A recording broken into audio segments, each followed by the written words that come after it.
NG. Louder.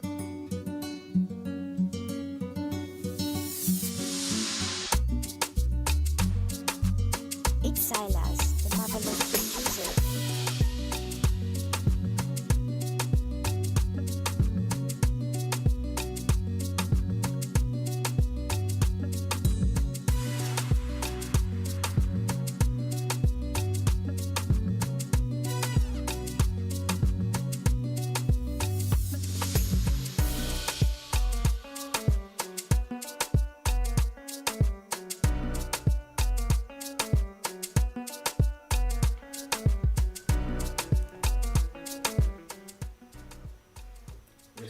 Yes, sir, yes, ma'am. Good morning, good afternoon, good evening. Welcome to the Boom Bar. My name is Shola Rogers. As my own name, as usual, is Awoki Shago, AKA Aboki Shago. By the way, What did you talk? Aboki, talk him again. I said, by the way, You know, the one and only. You know, go talk now. The one and only. You know. Anyway, That's it. Anyway. I have nothing to say to you people. Good day, everybody. For people watching us, for people listening, and my name is Olatolupo. You know. Can I finish talking? Sorry. Thank you. No vex. My name is Olatolupo, and for everybody that has been listening and watching us, welcome again. And for people that are joining us for the very first time, this is the Boom Bar on your Boom Radio NG, and we're broadcasting live from Lagos State. And what else? Why did you make you they talk like this afternoon? It's your talk. Before we started this program, I was hearing her on the phone. She was talking to maybe somebody from America or England. America. Yawa. So maybe that's why the remaining talk she's. You don't enter them now. Yawa. But you know, at times we do these things without knowing. Yes, this year. I remember when one of my friends went to Dubai. He came back. See for there. Yeah. Dubai. Yes, now she now you go to Dubai. No, they even speak really bad English in Dubai. Now you get the joke. Really bad English. Now you get the joke. I like you come back on Dubai and say you want a Ghana, want a son, and want a. Okay, maybe him I won't go Ghana. That's why he want a Ghana said and want a. Like terrible English. He go go Ghana. Come back to Nigeria. I gotta say, wanna say. I gotta say. Kabanje zashi Syria alone. You know, it's funny how I'm not gonna judge anybody though, because I don't know what you've been exposed to, don't know where you've been, don't know what you've done. But we have known you before, and then you go to Dubai of 1 week. Even if you spend 1 year in Dubai, I'm sorry. I read a story of a lady that moved to Dubai, and she's like that. It's so bad that when she gets home, she has to consciously learn, like go through like English books and like consciously speak good English at home, because the English they speak in Dubai is really like she can hardly speak a straight sentence of English anymore. Like if you working in the company of the Chinese people, they say Bruce Lee brothers. You see them, they say this is good one. This is not good. This is go. Do you understand? So when you now come back, you go to China, then you come back and you're speaking, and you're one like, what? You know what I'm saying? What are you thinking? What's your plan?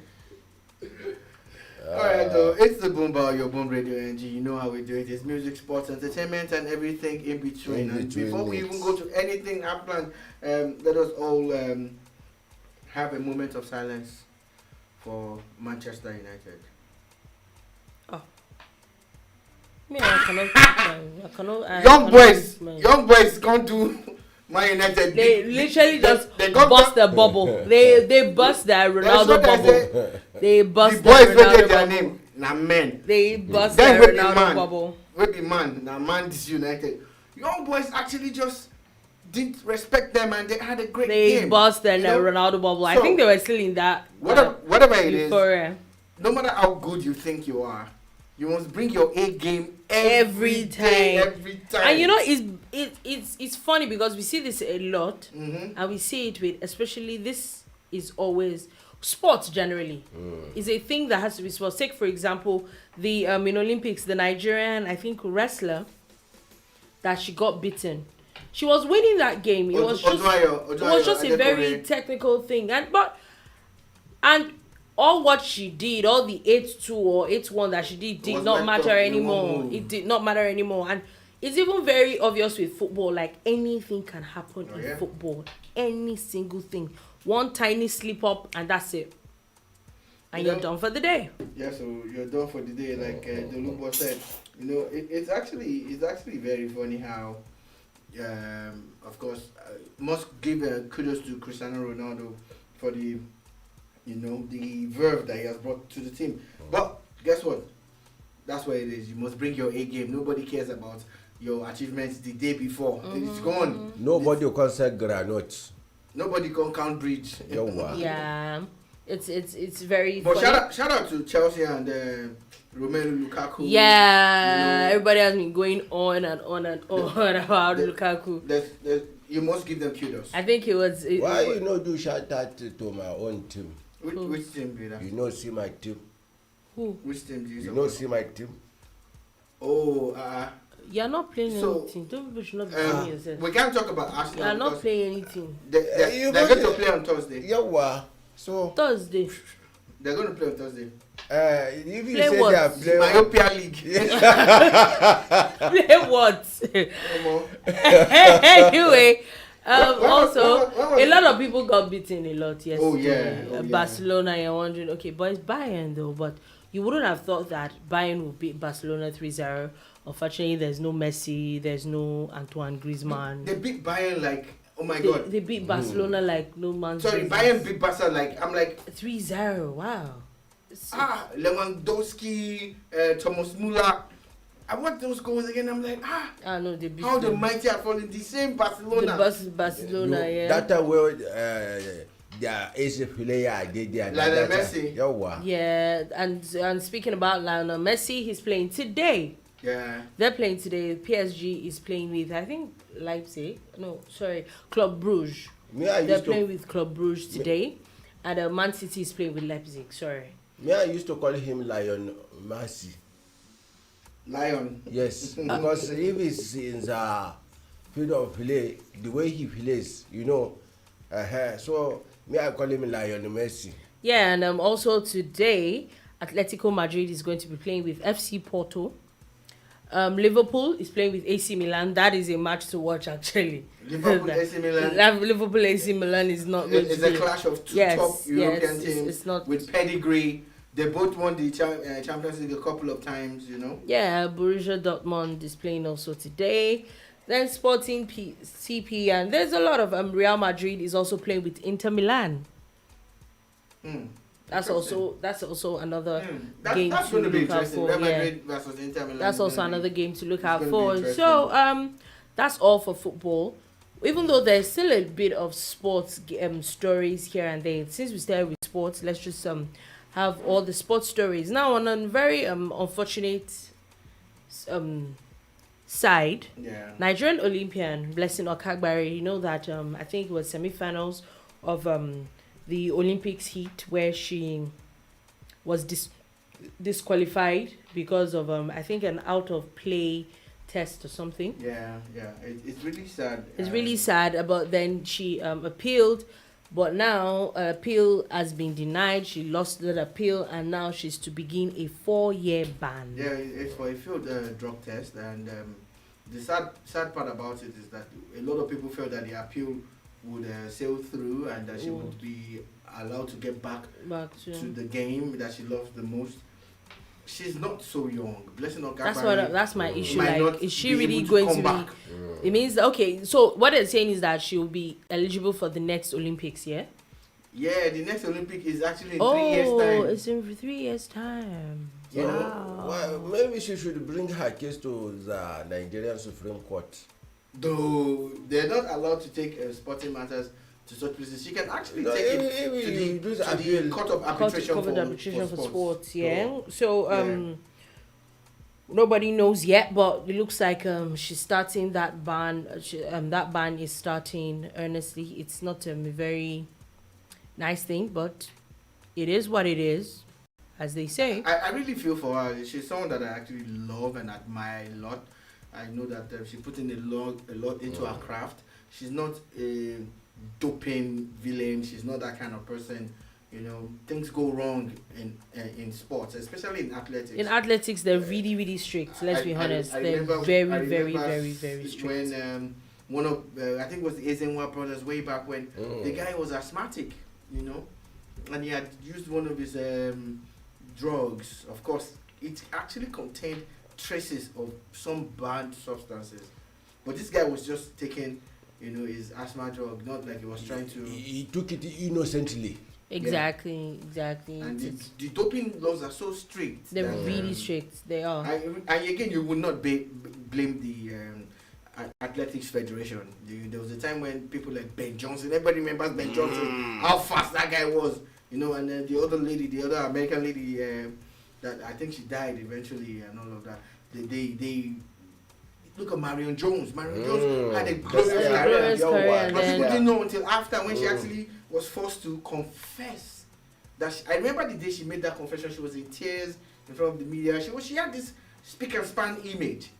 So all of those things culminated in, you know, stricter measures for anything that has the semblance of doping. So, I'm talking about sports. I'm talking about women in sports.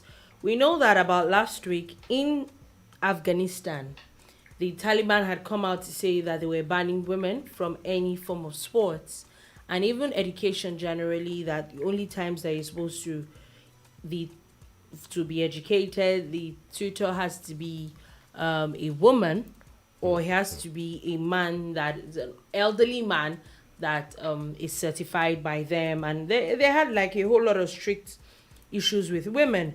But looks like the Afghan women's team has defied them, and according to reports, they're now in Pakistan.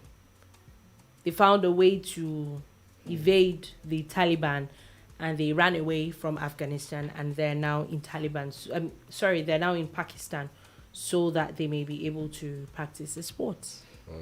You know, honestly, I must say kudos to the ladies for taking such a bold, very bold step. Not the only bold step, it's a dangerous step, because imagine if they have been caught or intercepted, you know what would have happened to them. So I give Uli and kundus to them.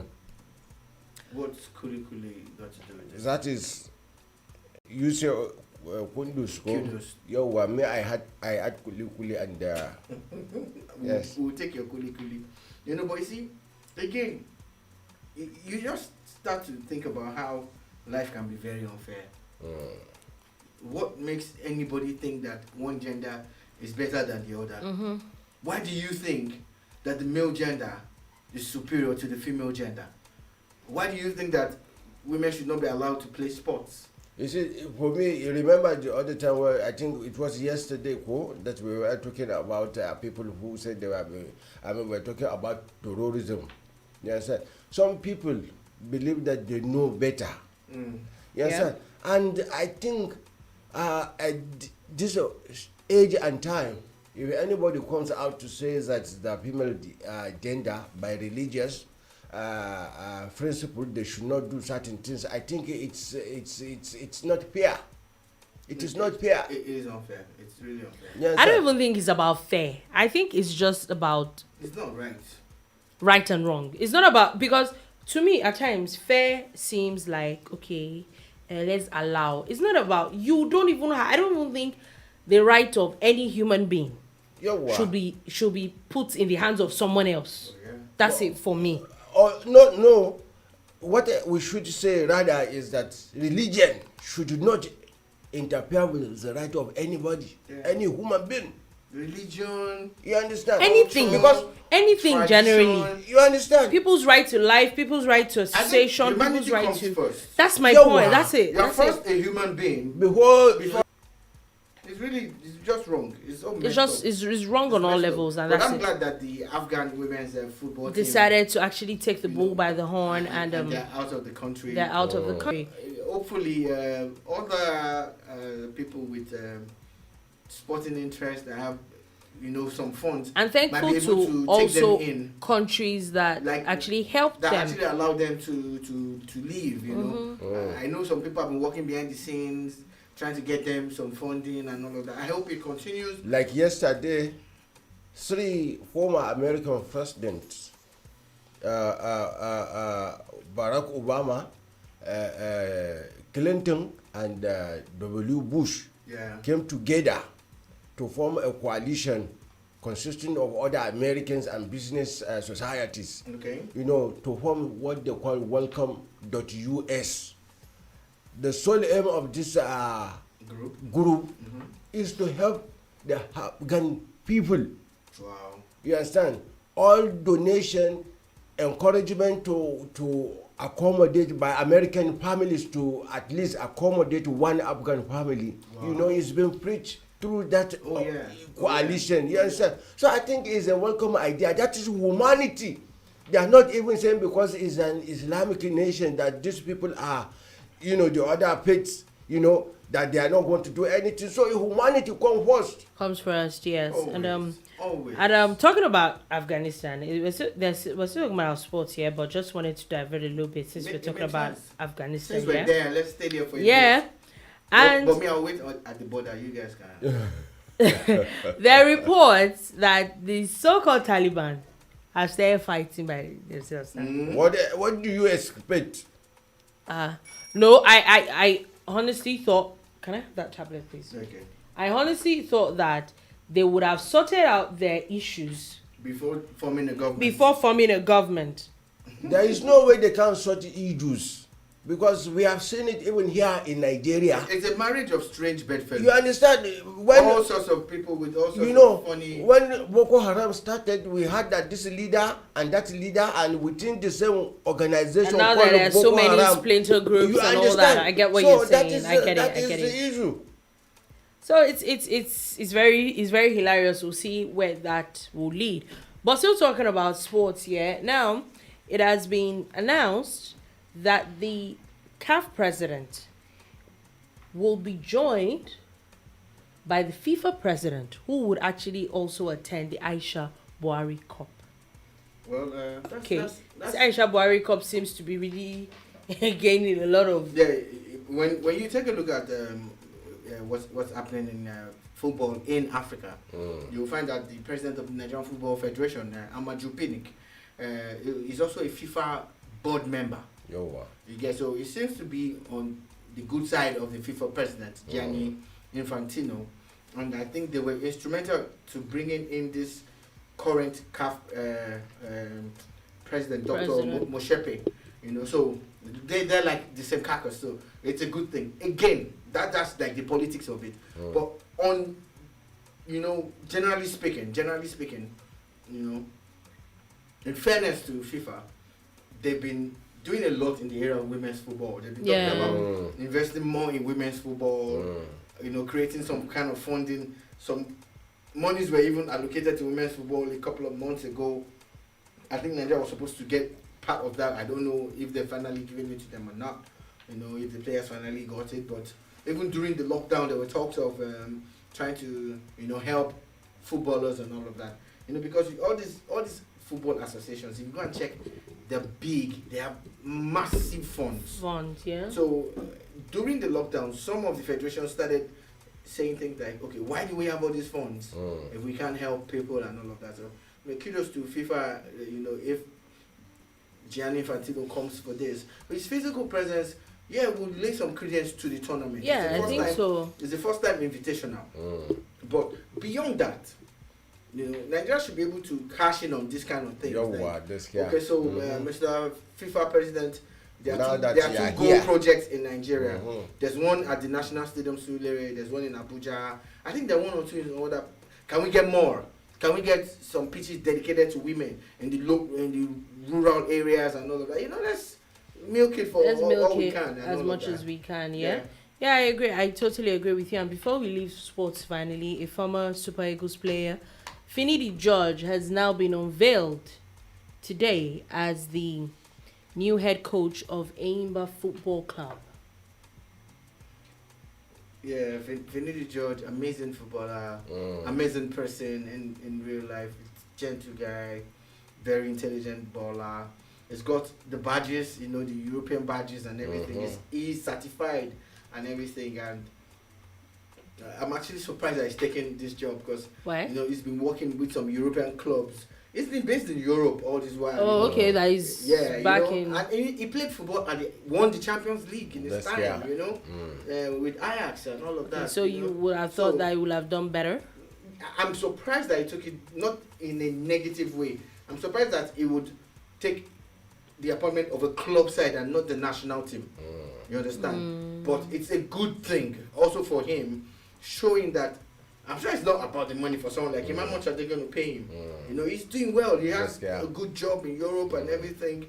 He's really in the system up there. So for him to come back home and be a part of the National League, it's a plus. It's a plus for the National League. It's a point out to the other former players and every other person that, look, if Finidi can come back, or maybe some of you guys too can actually kickstart your careers. Maybe you go and take another job with another club and everything. So Finidi George coming back to coach Enyimba is a good thing.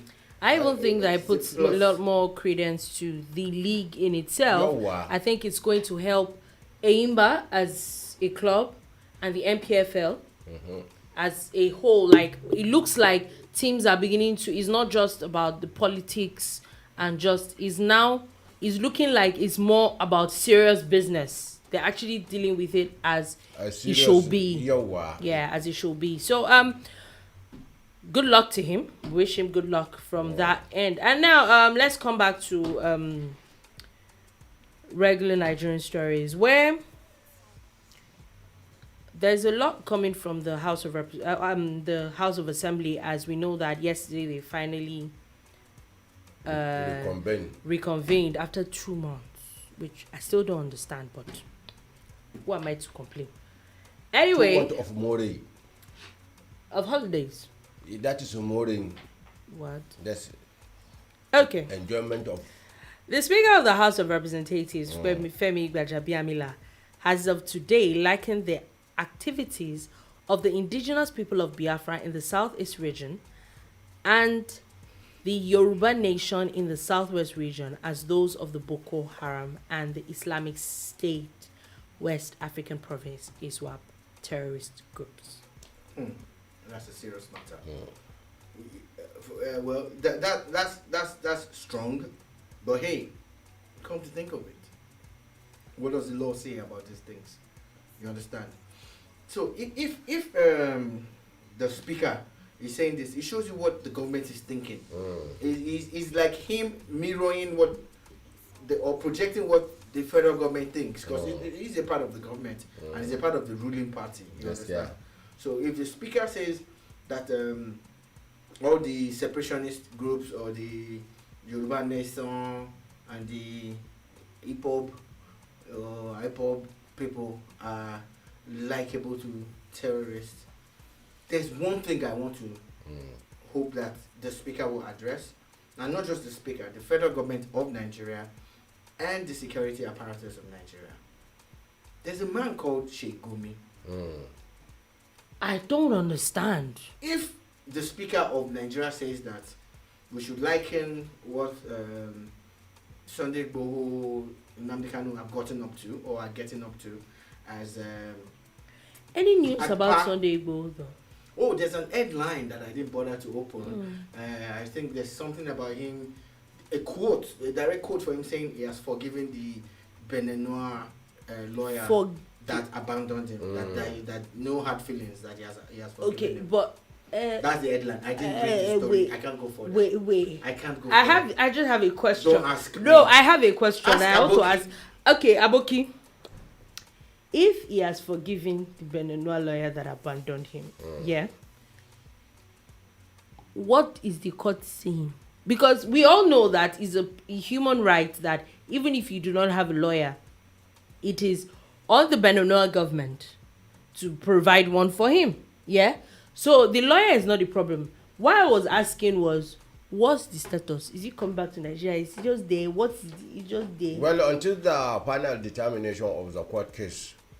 It was the court case scene. No, until you see, as it's an open matter. It's still before the court, so we cannot dabble into it until the court says the final words. You understand? So whether he wants to come back to Nigeria, and of course, I think I also saw something in the news like 2-3 weeks back that he said he will come back to Nigeria. He would rather be, yeah. You understand? So they're not treated well in Benin Republic. For me, let us face reality. You see, if I am staying inside this place, I'm very sure, see now, because our something has a problem, you are still maintaining your cool. I'm still partially maintaining my cool. If you check Shola Rogers, we can fetch a bucket of water from his body. Yeah, it's the one I'm drinking. You understand? So now, that means if you are feeling uncomfortable in a situation, you have the right to stand up and say I'm feeling uncomfortable. But the way and manner you say it also matters a lot. So if any group is coming up to say, okay, see, we are not being fairly treated here in this amalgamated Nigeria, and we want to opt out. You understand? And you do it within the confines of legality, where you have not constituted any form of security. See, that's the problem. Something. That's the problem. Yeah. No, let me. Finish. You understand? And you are doing it. You understand? And you are not the only one doing it. Other people too are doing it. Yeah. And all of you are being mated with the same measure of what is it called? Punishment. You understand? Then I will say yes, there is fairness in the system. But before the agitators started, we had the issue of insecurity. The Boko Haram people started. What is the ideology of these people? What are they fighting for? Exactly. Yeah. You understand? And so far, what is Boko Haram fighting for? You understand? So far, so good. No, they don't want education. You understand? So far, so good. They have held our country, Nigeria, into a state of war. Yeah. And they have, literally engaged our security forces.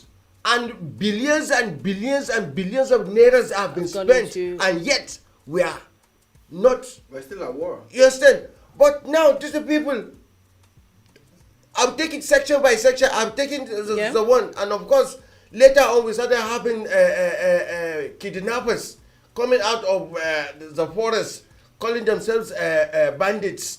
You understand? From the north. Kidnapping people, asking for ransom. It's happening in Kaduna, happening in Plateau, happening everywhere. You understand? And some of these people will even come out and we will see videos, and yet nothing serious is being done about it. And some people in the southwest now came up and say, I will always refer to that case where the Sarki Hulani said it to late governor, former governor of Oyo State, Senator Ajimobi, that if lands were not given to the Fulani people, there will be problem. Yes, and the governor stood up and said, no, sorry, Fulani, I am the chief security officer of this state, and what you have said is very, very inductive. Yeah. That means you have plans and projection to cause problem. You understand? That man was not arrested, but rather he apologized. Yes, the executive, the vice chairman of the vice president of Mayati Allah was there during that occasion. You understand? Now, cases we have. I remember when I went to the police headquarters in Oyo State. You understand? At Elele. Yeah. And what? Elele.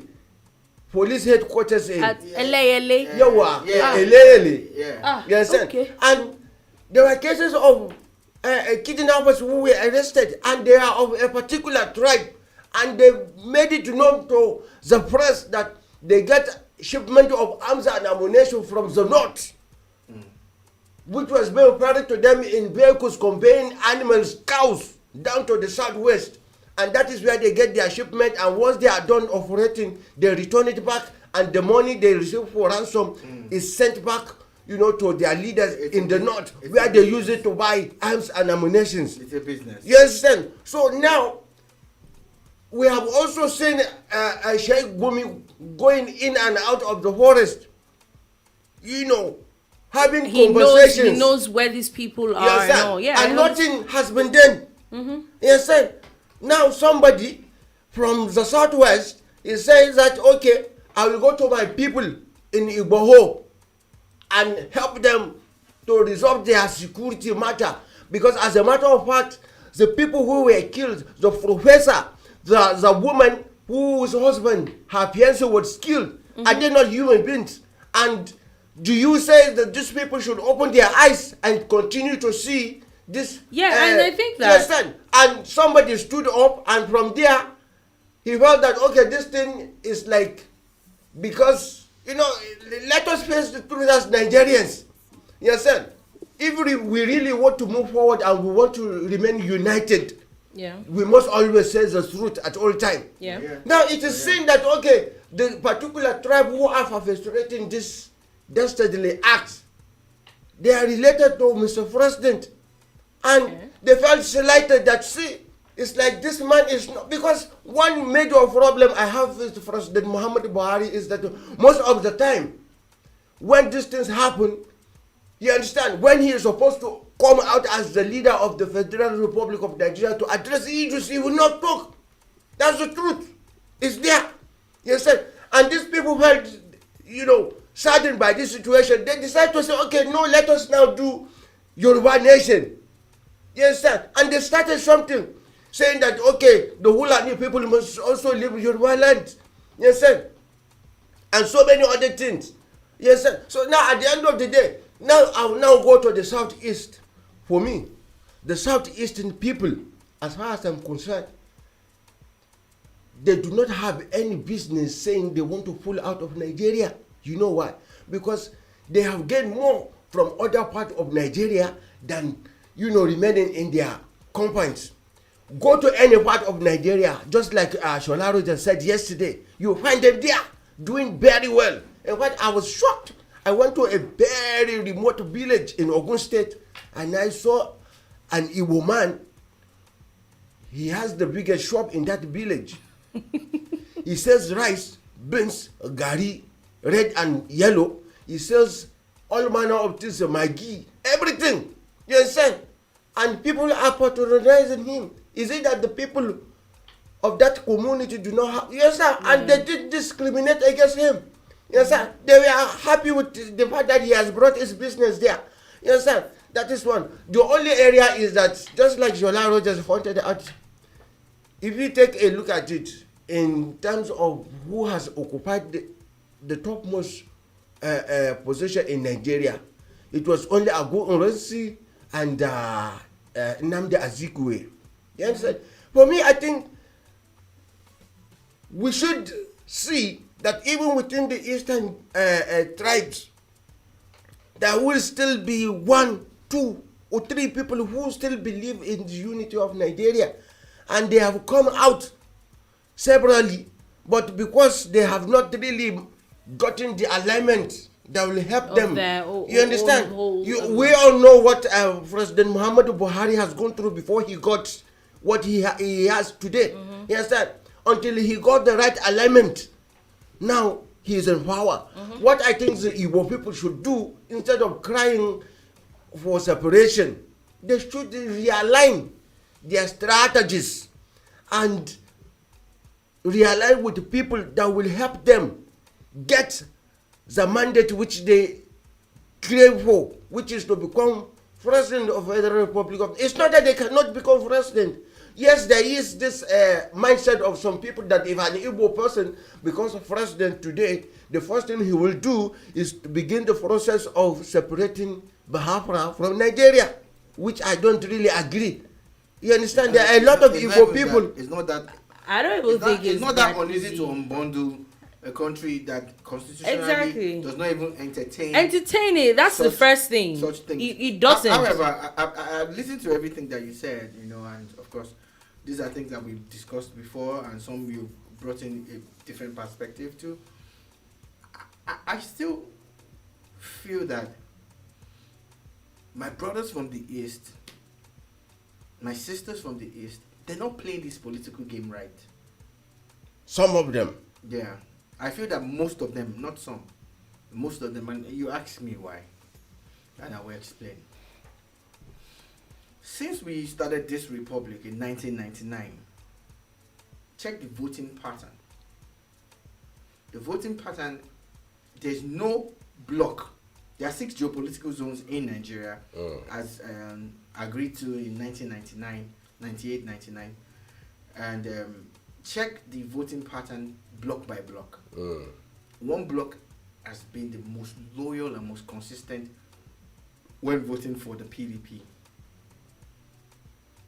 And don't you think that by now, the PDP should look at that and say, you know what, if not for any reason, for the loyalty of this bloc, even when they had a presidential running mate, on more than one occasion, they still didn't vote for the person. Even when they had the great Dim, Odumegwu Ojukwu, running for president, they still didn't give him his mass votes. It was still the PDP that picked the most votes. That's scary. Now the same PDP is obviously going to cede their presidential ticket to the north again. I think it's unfair on the southeast, and that's why I said maybe the southeast have not played the politics right. That's scary. It's politics that we're discussing.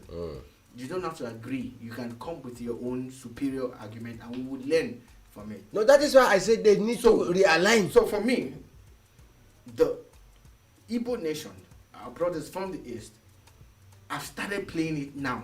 That's why you see a few of them reaching out to different parts of Nigeria. You know, they are networking, they are talking and everything. You know.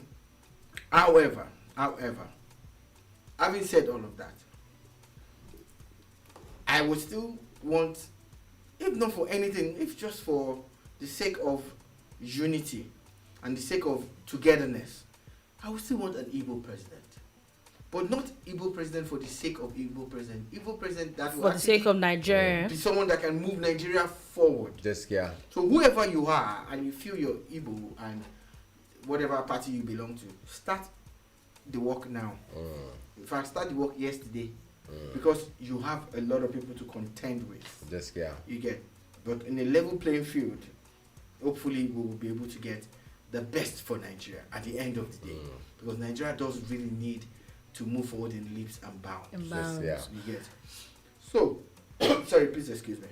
Having said all of this, you talk about the realignment, and that's what I'm referring to now, that the Igbo bloc needs to do. We keep saying it. The most industrious geopolitical zone in Nigeria is the southeastern zone. No matter what you say or do, when it comes to being industrious, being creative, being business savvy, it's the Igbos. You just have to give it to them. You get. So if they could deploy a little bit of that, you know, through the politics that they play, maybe they'll be in a different position. However, I still believe in one Nigeria, but I feel we need to restructure. It is inevitable. I believe in one Nigeria, but I feel that we need to be a real federation. You know, when you say the federal government, when you say that you run this system of governance that we run, the federalism. If it's a federalism, then the federating states are supposed to be stronger than they are. This yeah. But my question every single time paper, is that it's not. On paper, is not. In reality, can they? It should be. It should be, but look, this is a standard. I'm not saying it's not standard, and I'm not saying that's not how it should be. And I still keep saying it. Everybody's always talking about. You see a lot of governors talk about how, okay, take security for example. They'll tell you that it's not one, not two, not three governors we've heard. They say that they tell us that we're chief security officers of the state, but we do not control this, but we do not control that. But you get security vote every month, and what do you do about it? You go on, we go about it like that. You say that they do not give, there's not that. You want to have autonomy of this, you want to have autonomy of that. But every single month, you are still going to go to Abuja to go and collect allocation so that you can pay people that work for you in your state. That's how the issue of tax and all. And I can point out various other issues that most states are dealing with. I'm not saying that's the contradiction that we are pointing out. That you see, if the federating states were as empowered as they should be, that is the who is empowering them? The constitution. Are you saying? Sorry, please, can I say something? Are you saying, take Lagos for example? Did Lagos have to wait for a Nigerian constitution for it to empower itself to be what it is today? No, the mistake you make. Wait. Sorry, Aboki. The mistake you're making, and a lot of people make the same mistake, is every time we use Lagos as an example, we use Lagos as a yardstick. Lagos has the 4th or 5th largest economy in Africa. Yeah. Let's put that on the table. Yeah. If Gombe or Nasarawa had the 4th or 5th largest economy in Africa, they will not be where they are. Okay. Wait, please. I have not even made my point. I just want to make a point. The point I'm trying to make is that constitutionally, you are not allowed to do so many things. A lot of things are on the exclusive list. A lot of things can only be done by an act of federal law or whatever. But if constitutionally, for instance, the IGL that Lagos is thriving on is largely due to the status as the former capital of Nigeria. Shola Rogers, sorry, 1 minute. And being a port Shola city. Rogers, let us look behind you. Just take a look at what is behind you. The skyline here. You understand? This is just what makes Lagos Lagos, because most of the conglomerates, international corporations, have their headquarters. Okay. And of course, let me give you a simple statistic. Just one simple. Before you do your statistics, you understand? Imagine that the capital of Nigeria was not taken away from Calabar. What do you think Calabar will be today? Let me give you a simple statistic. As of a few months ago, I think last month or 2 months ago, no, in the year 2020, not Lagos State, not Abuja, but Kaduna State, as people will say, is probably maybe obscure, is not a federal, is not a capital, is not close to this, is not the highest economy.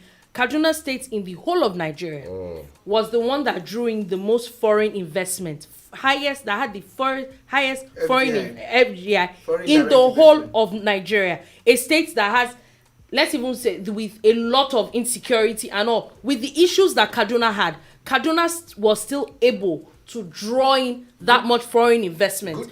They did not have to wait for the constitution. Are you kidding me? That as bad as I'm a Kaduna boy. Sorry, let me finish. As bad as, let's say, we all know that the constitution is bad. Constitution is this, constitution is that. Yes, are we saying that the little that they have, they cannot do something with it? Yes, you might not have as much. As of today, there are 6 states that are completely bankrupt, that they literally cannot do anything without the federal government. Okay. And you want to be a federating state. Okay. How? Dolubo, I like what you said. Now, if you want to be a federating state, like I was trying to point out, for instance, everything that you generate in your state should be yours. All you have to do is push a little bit to the center. This year. It shouldn't be the other way around. Yes. Look at Bayelsa, Delta, Rivers, Ondo, and all the oil producing states where the wealth of Nigeria is coming from. It goes to the center. Then they are now sharing it. And that's why there's a PIB. Thank God that they even signed that PIB. That will now give the host community something. It should not be like that. What it should be in a federation, in a real, like the US is a federation, is that whatever they are generating there is the state's commonwealth, not the federal commonwealth. It belongs to the state. So I get what you're saying about Nasir El-Rufai being able to grow its FDI You shouldn't even talk about that. See, let me tell you, I'm a Kaduna, born and bred in Kaduna. Wait, Roland. See, Kaduna State, when you are talking about the most developed states in the north, I will tell you, after Kano, you pick Kaduna, or after Kaduna, you pick Kano. Yeah. You understand? They're neck and So- neck. Yes, because... So why didn't Kano do that? Kano is okay. Kano is okay, is not wonderful. It is not. So you think? Okay, see, so let me It's tell you. not. Okay, so Okay, with the numbers, it is not. Let's get straight to your point and let's understand what you're saying and understand what we are saying. I'm surprised that we are aligning, but get this. You're talking about how Kano has FDIs, the foreign largest number, which was for 2020 and all of that. But would it not be better if the same Kaduna did not have to go to the federal government for certain approvals and certain concessions? Yes, I agree. I'm not saying that our So that's constitution what does we're not. talking about. No, I'm not saying. A real federation, you don't look. To be honest, a real federation, you don't need the federal police. What you need to have I is understand. the police. I understand what you are saying. I'm saying that by the time we get to it, if we really want it, you should be able to show that you can actually survive. The honest truth is that the Nigeria of today, more than half of Nigerian states, if we go by that, if the constitution is changed by that, more than half of these states would not survive. But the other side will tell you otherwise, Dolupo, in the sense that that is why there are lazy governors and bankrupt states. So because there is a federal system that guarantees you that if you work or don't work, you will get. But you see, when you have a federation that allows the states to be a country within a country, you will have to work. You will have, because you know that there's no money coming from the center. You are the one that's supposed to remit. So you get the difference. You are the one that's supposed to generate. Imagine what is our state would have been if we are practicing real federation. Zapara State has the highest deposit of gold. And the governor just started doing something about it a few years ago. What happened to the remaining governors? See, let me tell you what something. happened to the remaining governors? It's not even the governor. It's the federal government. But you know, nothing was actually done. Absolutely nothing done. Kudos must go to Kayode Fayemi, former minister for... It's the minister for mines, minerals. So it's not state. You see, that's where the problem lies. Now, Ondo State has the second largest deposit of bitumen in the world. Ogun State also has a large deposit of bitumen. Now, the byproducts of bitumen, tar, oil, and all the other things. Even gas. Yes. So guess what? If Ondo State had been allowed to harness bitumen by itself, you don't need no federal allocations. Ogun doesn't need it. Okay. Based on bitumen. Now, every state in Nigeria is viable. Oh, yes. But you see, the wealth of the state does not belong to the state. It belongs to the federal government. But the parts that you can actually do by yourself. But you see, the problem is how many people are earning money in Potiskum, in Damaturu, that can pay taxes as against the people earning and are paying taxes in Ogun and in Rivers State. But you also know that this is where the development, the monies that they're even giving them every month. Let's even go back to the fact that they're giving them monies every month. What are these people doing? Take, for example, a typical example is NDDC. There's a story today that says that this is what we're going to talk about earlier, but now we're talking about it. That for 115 projects, the audits that they did, that was submitted to the Mr. President a few days ago, of 115 projects with worth 15.3 billion naira, the NDDC is unable to account for it. There is no sign of this project being done. Nothing. This is monies that were given to you on a free. This is we've seen how about 6 trillion naira has been pumped into a region that consists of about less than 8 states. Now I think they're about 10 now.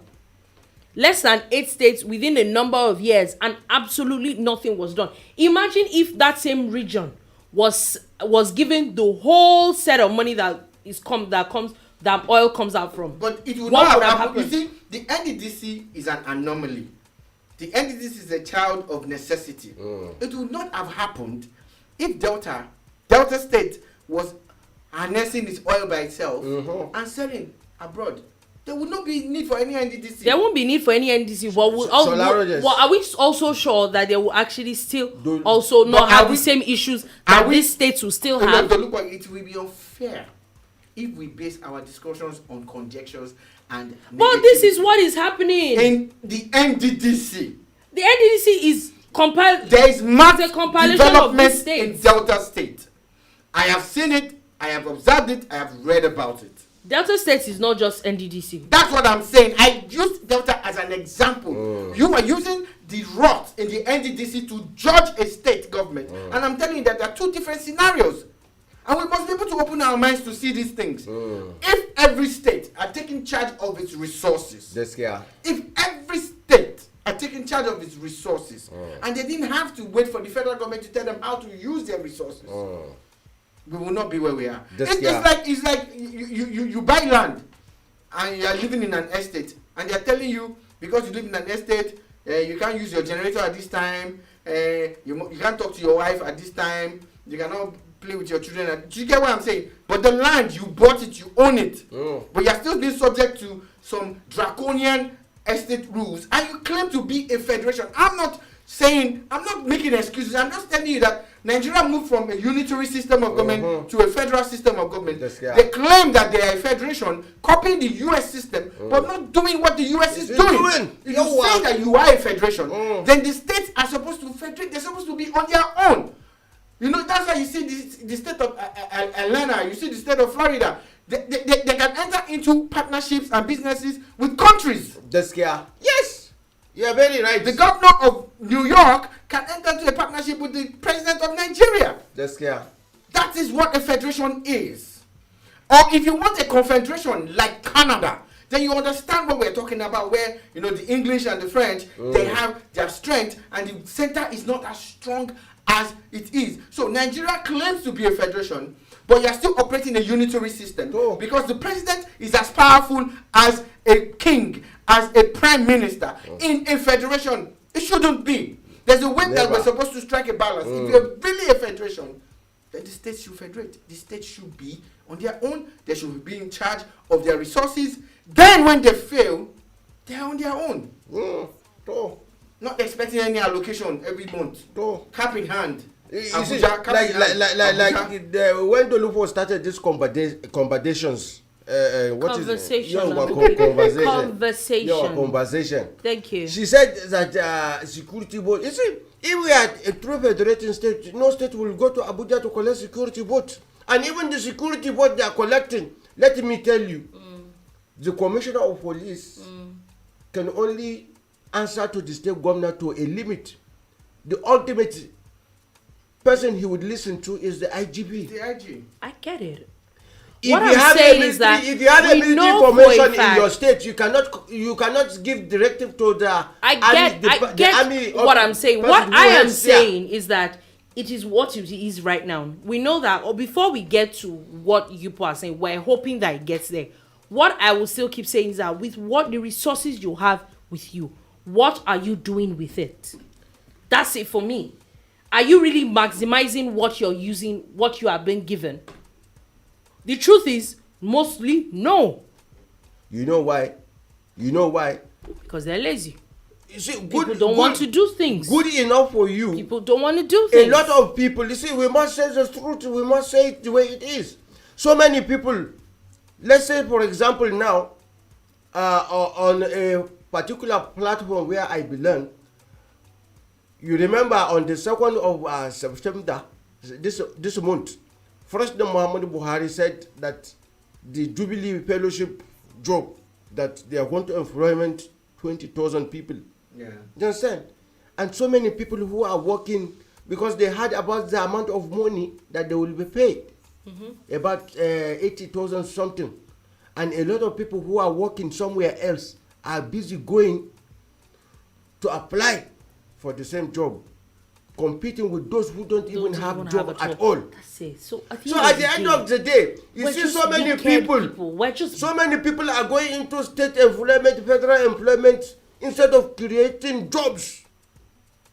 You understand? So now, really, how much can really the government do if we Nigerians keep killing ourselves? Because that's the way it is. We as a people, we need to change ourselves. Yes, we need I to agree. restructure our minds. We need to restructure so many things So many about things, ourselves. so many before things. government can now say, "Oh, these people have restructured. We too, we must restructure." Yeah, and before we go, actually, there's been a lot of things that we were going to say, but it's not looking like we can go on. I'm just going to run through this. The Senate President has today sworn in Agum Jarigbe as a senator to represent Cross River North Senatorial District. Remember the person that the Court of Appeal had sacked.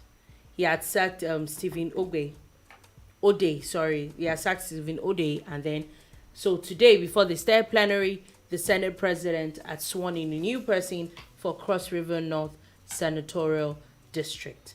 And also, Uniben had ordered the immediate closure, the Uniben Vice Chancellor, that's the University of Benin, and ordered the immediate closure of the school due to the protest that happened yesterday, where students had come out to protest about the hike in fees or the late fees, claiming that the original fees, it is because they don't even have enough money yet, that's why they've not paid the fees, and then you are now increasing it per week, and they cannot pay, and they blocked the major road, and now they have said people should go home.